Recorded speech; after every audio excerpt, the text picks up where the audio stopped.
Hello, my name is Tracy Allen, and I want to welcome you to Cooking with Some Friends.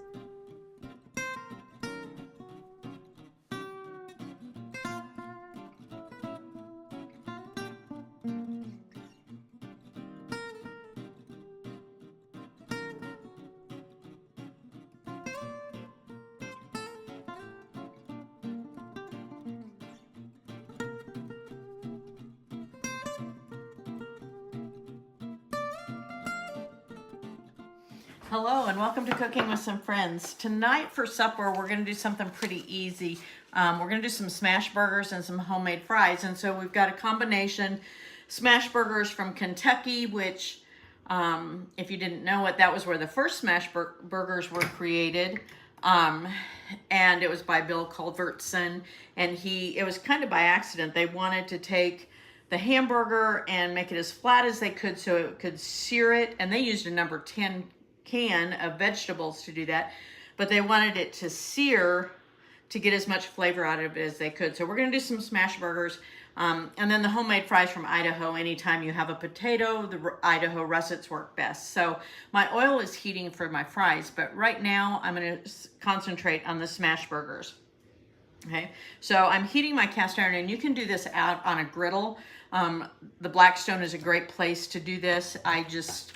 The weather's not great. I'm going to stay in the house and I'm going to use my cast iron. So I'm heating that up, and I've taken a little over a pound of hamburger and made small, loose portions of that. And I made 8 portions. And as soon as my griddle gets hot, I'm going to put those on there and immediately take my spatula and smash those down. And the only thing you need to season, you could add other seasonings, but salt and pepper is all you really need. And we're going to cook these until they're slightly browned, and then turn them, salt and pepper them. The edges will get crispy. Then we have our hamburger buns, some tomato, lettuce. As soon as I flip it though, I will actually put a slice of cheese on each one, and then you actually stack them 2 burgers per hamburger bun. So as soon as that gets heated, I will start with that. Focus in right now on the homemade fries. I've got my oil heating. I want to heat that up to about 300, and I went ahead earlier and cut up my potatoes, and you can peel them or not peel them. Idaho russets work the best. And then you're going to cut those up into fries, and you can do that just by slicing them up and then cutting them up into the shape of fries. Or if you're lucky enough to have a French fry cutter, which my husband purchased for me, you can use that. So I've had my potatoes soaking for about 2 or 3 hours in ice water, and you want to go at least an hour. You could go overnight if you wanted to. And I'm going to drain these while my oil is heating.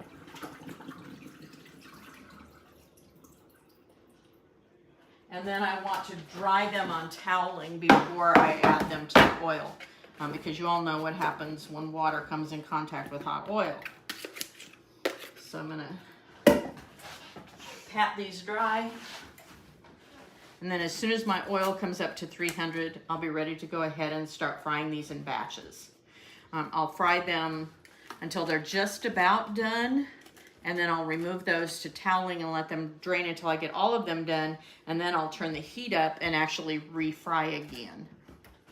Okay, our skillet's getting hot, so I'm going to go ahead and put a few of my burgers in. And I can't, with my cast iron instead of my griddle, I can't load this with too many, so I'll do 3 to start with.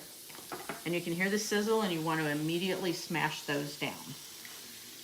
And you want them as flat as you can get them.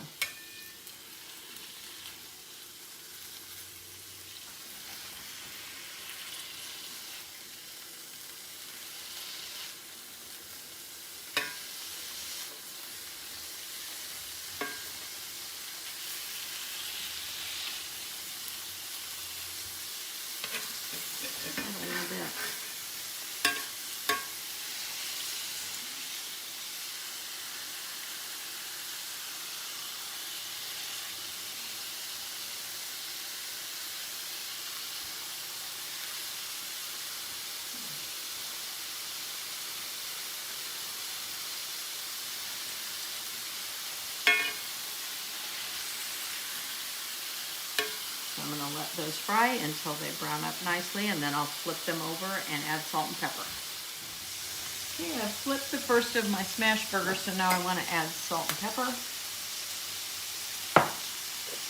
And let those cook, and right before they're done, I'll put my cheese on each one and then transfer them to the buns.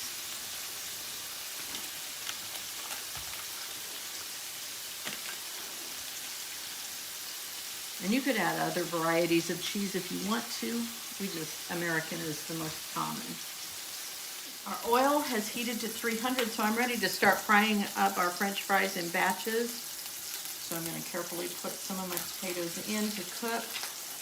And in between batches, you're going to want to make sure the temperature comes up again to that 300 degrees. And to serve 4 people, you'd need about 8 russet potatoes, but since it's just the 2 of us, I just did 4. So I want to cook those just till they start to brown. Then I'm going to remove them to the toweling, do other batches. Then I'm going to bring my heat up. And really that'll take about 5 or 6 minutes. And then I'm going to bring my heat up to 400 and do that all over again. But this time it'll only take 3 or 4 minutes. So our homemade fries have cooked for the first time. And I want to remind you, I cut my recipe in half, but I took 4 russet potatoes and I peeled those, which you don't have to peel them. And I cut those into fries. Then I put them in ice water for at least an hour. I put mine in for 2 hours, but you could go even overnight. And then I heated my oil to 300 and I pre-fried those. And you can see some of them are starting to brown, and that's what I was looking for. Now that they're removed and drained, I want my oil to come up to 375 to 400, and then I will refry till they're golden brown, and that'll take another 3 to 4 minutes per batch. And then they will be ready to go once we add our salt, and we'll go ahead and eat them. Thanks for joining us for this session of Cooking with Some Friends. Make sure you like this video and subscribe to our YouTube channel, and find us on Facebook at Cooking with Some Friends.